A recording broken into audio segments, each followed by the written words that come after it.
সুস্বাগতম আমার সক্রিয় বন্ধুরা। অনেক দিন ধরে পড়েছিল, মানে কি বলবো, সমরায়ণ জেট লাইন। ওপরটা চকনদারি, ভেতরে দেখুন কি অবস্থা। একটু তাও বলে দিই আপনাদের।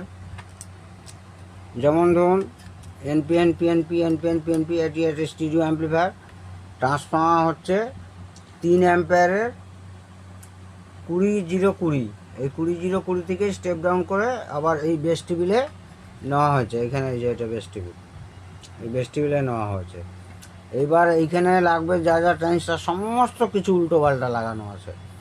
যদি লাইন দিচ্ছি, একে তো এই মেন কর্ডটা খারাপ আছেই, মেন কর্ড বাদ দিলাম।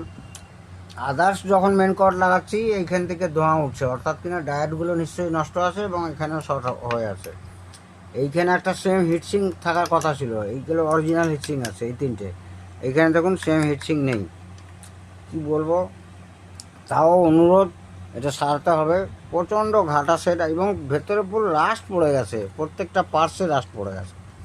প্রত্যেকটা পার্টস রেজিস্ট্যান্স কন্ডেন্সারের গোড়ায় রাস্টে ভর্তি। এইখানে দেখুন ট্রানজিস্টার রাস্ট পড়ে গেছে। এখানে এই ট্রানজিস্টারটা লাগবেই না, এখানে SK100 লাগবে। এইখানে একটা SL100 থাকবে, সেটা ঠ্যাং নড়ে গেছে। এই যে কোথায়, এই যে এইটা সব উল্টো পাল্টা ভালো। যারা কাজ জানবেন না তারা প্লিজ, এই ধরনের সেটগুলো অল্প ওয়াটের হয়ে থাকে কিন্তু অসাধারণ সেট। আর কি বলবো, এটাকেই দিবঙ্গতাকে রেডি করতে হবে। আপনাদের ফোন করার সময় রাত 8টা থেকে 9টা হোয়াটসঅ্যাপ করারই চেষ্টা করবেন। সবাই ভালো থাকবেন, সুস্থ থাকবেন।